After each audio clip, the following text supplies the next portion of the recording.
Hello, and welcome to the Understanding Health Insurance series. This is part 2, Navigating Health Insurance. We will focus on covered services and benefits, in-network versus out-of-network care, choosing a primary care doctor, prescription drug coverage, and preventive care. If you have not watched part 1 of this series, it covers the basics of health insurance. The terms mentioned in that video will be mentioned in this one, so if you see a term you are not familiar with, it should be covered in part 1 of the series.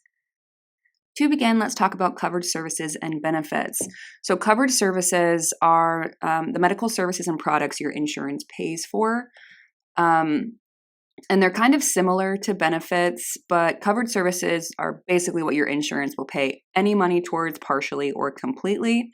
Benefits, on the other hand, are healthcare items or services covered under an insurance plan.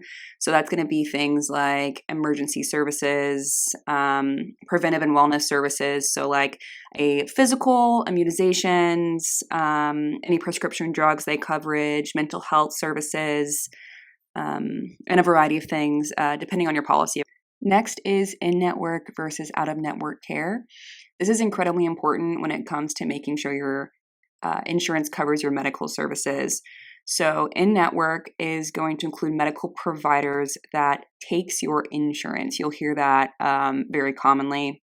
This means that they'll work with your insurance company to determine what part they pay them and then what is left for you to pay depending on your policy. Choosing an in-network, whether it's the facility or the actual provider themselves, it's going to save you more money in the long run.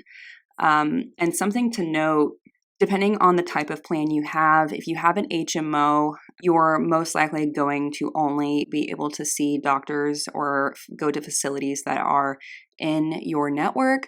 Some PPO plans will allow you to see out-of-network doctors and might cover some of the services, but you're going to end up paying more money.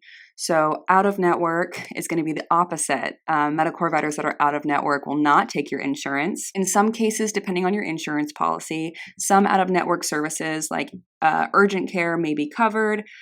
Same thing with some emergency services, but they're going to only cover certain parts of the service that the insurance company is going to deem as urgent or emergency. Basically, that means you're going to spend more money than you would if you were to see a provider or go to a facility within your network. So for example, to make it a little bit simpler to think about, in-network is kind of like shopping at a store and you getting a sale. So you get a discount, a lower cost, while out-of-network is buying the item at full price. Next is the importance of choosing a primary care provider. Choosing a primary care provider is highly beneficial regardless of the insurance you have. Seeing one can help you save money in the long run, especially because they can catch health issues early. So you can avoid seeing a specialist or needing more expensive care like emergency care. And because your PCP, which is the same thing as primary care physician, primary care doctor, family doctor, you commonly see it written as PCP, but they're going to be generalists. So they're required to know a vast amount of knowledge over a variety of health subjects. So they can either handle the issue themselves or will send you to a specialist if need be, depending on the problem. And if you recall back to part 1 of the series, HMO plans require you to see a PCP regardless if you need to see a specialist. PPOs do not. However, if you have a PPO, it may benefit you to see your PCP as they may be able to help you, saving you money if visiting your PCP is a lower cost service in your plan. So next, we'll cover prescription drug coverage. This can be a little tricky. So to give a basic definition of what prescription drug coverage means, basically it's when your insurance pays for some or all of your medications, depending on the type. And there are 3 types of prescription tiers. So the type of tier is dependent on the medication itself, how long it's been around, how common the use of the medication is. So tiers 1 and 2 are generic drugs. This is going to be the pharmaceutical name of the drug. So think like ibuprofen for Advil and acetaminophen for Tylenol. The drugs have been around long enough that there are now generic versions of them. So generic medications are typically produced by many manufacturers, so they're less expensive than brand names, meaning you pay less for them and your insurance is going to pay more. So tiers 3 and 4 are brand names. So think like Advil or just Tylenol for over the counter. So if the drug is relatively new, it will only be owned by the brand that created the medication. So it's going to have a patent on the drug until a certain date. So there's not going to be any generic versions of the medication. Brand name drugs are more expensive, and this is going to mean your insurance will most likely not cover the entire cost of the drug.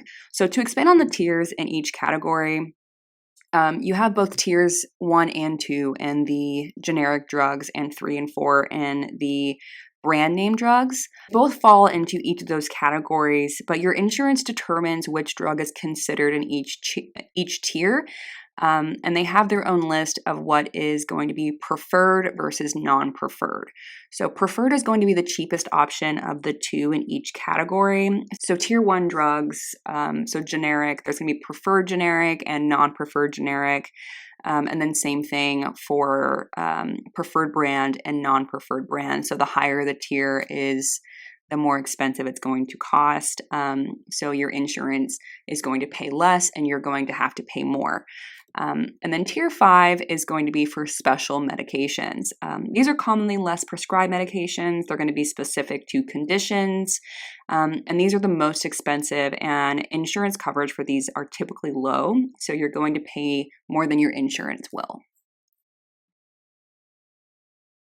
So next is preventive care, and preventive care is an incredibly important benefit of health insurance. It covers the services that are completely free to you, so your insurance will not charge a copayment or coinsurance. And as of 2010, the Affordable Care Act requires most insurance plans to cover a list of services that act as prevention to getting other illnesses or conditions. So this can include yearly checkups, essential shots, health screenings, routine care for children. Most of the time, you're going to see a more extensive list of preventive care for children than you will adults. But as always, check your policy to see what applies to both kids and adults if applicable to you.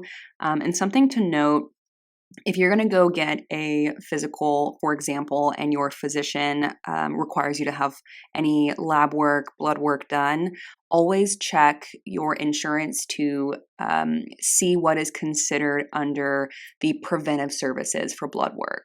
So sometimes your physicians are going to order tests and blood work that your insurance is not going to see as necessary. So when you go to the doctor, either asks what tests they're going to be ordering and then double check with your insurance. Regardless, make sure to take advantage of these services. They may prevent a future issue, saving you money in the long run. So that is all for part 2 of the Understanding Health Insurance series. Part 3 includes understanding explanation of benefits. Thank you for watching and supporting the Gwinnett County Public Library.